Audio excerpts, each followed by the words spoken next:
Charged in connection with the brawl over the weekend appeared in court. Police revealed new details about what they're calling a coordinated attack. Reporter Alex Noah is live tonight from 4th and Elm. This is where it all happened on Saturday.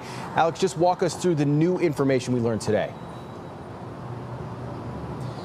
Adrian, the new piece of information that we're learning is that detectives are calling this a coordinated attack between two of the suspects that eventually escalated. 3 suspects in total were in court this morning. They all face charges of felonious assault and aggravated rioting. Appearing before a judge Wednesday morning was Montanez Merriweather, Jermaine Matthews, and Dakira Vernon. I think we've all seen the video. Extremely violent incident that occurred. Detective Barnabas Blank with the Cincinnati Police Department is talking about this video. So this was more kind of like an ambush. Blank says one of their cameras mounted on a building nearby caught Merriweather and Matthews ambushing a man. We believe that he coordinated this with Mr. Matthews. He's walked up to him on a video, whispered something to him, and then strategically placed himself behind the victim as the assault began. Blank says it quickly escalated. This is like the catalyst that set almost everything else into motion. It's been described from the Vice President of the United States as like a mob attack, and that just simply isn't what occurred. That's Matthews' attorney, Brandon Fox. I have a significant amount of evidence that nobody has seen other than my client and I that paint a very different depiction of what occurred. Fox says there was another fight before that viral video was taken. He says Matthews tried breaking that fight up before returning to his car. He says when he did, he saw a man kicking it. Fox says when Matthews confronted the man slapped him. Victim mugs the defendant. Yes, he absolutely does, 100%, and we are looking into that. As for Vernon, Blank says she was originally just a witness, but eventually got involved. She had nothing to do with any of the arguments that led up to it. From what we can see, she just interjected herself into a brawl in the street. Blank says during the fight, one woman was trying to render aid to a man on the ground. He says that's when Vernon punched her. For no reason at all. The prosecuting attorney says that woman was then knocked unconscious by another man and left with a concussion. I don't believe there's any allegation that my client is the one that threw the punch that caused the concussion to the female victim. The judge ordered that Merriweather be held on a $500,000 bond. Vernon was given a $150,000 bond, and Matthews was given a $100,000 bond. We're live in downtown Cincinnati. I'm Alex Noah, WCPO 9 News. Hello, family. It's African Osarnko. Welcome back to the channel. I am so glad to have you. So as you just saw the family, because we're not even going to waste no time on this family, as you just saw the video that I played. First of all, you know, and they want to blame Trump and say ever since Trump come into office that white supremacists have become again emboldened and feel that they have the right and the privilege to put their hands on Black Americans. And they are finding out, or shall we say, they are effing around and finding out. Keep your paws to yourself, because this is a result of a white man slapping a Black man. See, and then when you protect yourself, you're an animal. You know what I'm saying? You're an animal. You are a thug. It was a mob. It was a hate crime. It was all of those things, but he didn't have to put his hands on the brother. Why not keep your filthy hands to yourself? Family, it is getting to a point in this country that we must separate from these people. We have to separate.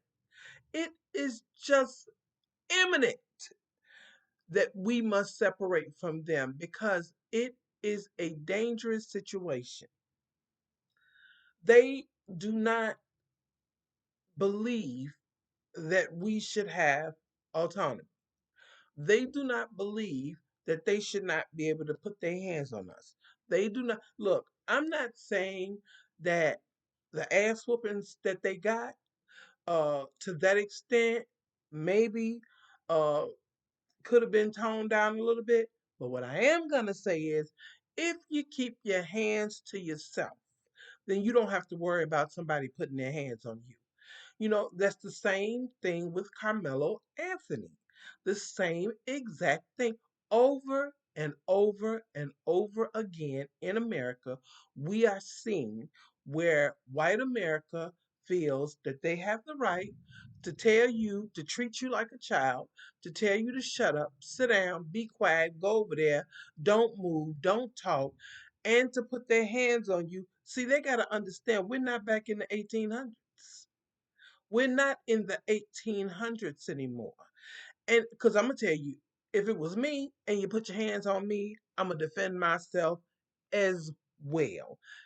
It's not even a question. I would never go out into a street and put my hands on a soul, on anyone, because I don't have the right to do that. Okay? I don't even have the right to put my hands on my children and they grown. Okay? You don't have the right to do that. So this is going to occur more and more because, see, the people that they're used to dealing with pretty much are gone. Okay? Yeah, they're gone. And black people are tired of white people thinking they can slap, they can punch, they can kick, they can spit on you. The N word, who cares? You can call them a cracker N word. Okay, really, you can. So who cares about that? But putting your hands on somebody is totally a game changer. I don't care what anybody says. Okay? You have to be able to, don't they have stand your ground? Stand your ground, right? Stand your ground where is if they feel fear for their life, they can just shoot you, right? And they get away with it. But then they want to slap you and put their hands on you, and you should have no recourse. It doesn't work like that. It doesn't work like that.